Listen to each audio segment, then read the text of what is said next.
भ्रष्टाचार मुक्त समाज निर्माण गर्ने सङ्कल्पमा हामी कहिले विचलित हुनु हुँदैन।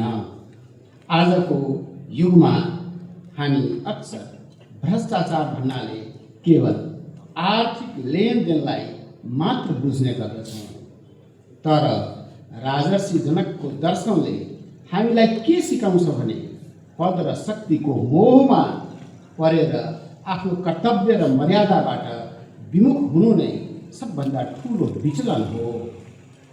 विधेय दर्शनको सान्दर्भिकता आज झन बढेको छ। जब एउटा कर्मचारी वा जनप्रतिनिधिले सरकारी कुर्सीमा बस्दा त्यसलाई अधिकारको डन्डा होइन बरु पवित्र नासोको रूपमा स्वीकार गर्छ, तब मात्र भ्रष्टाचारको जरो उखेलिन्छ। सार्वजनिक पदमा बस्ने हामी प्रत्येकले यो सोच्न आवश्यक छ कि हामी यो पदमा केवल सेवा गर्न आएका छौँ, निजी आर्जन गर्न होइन।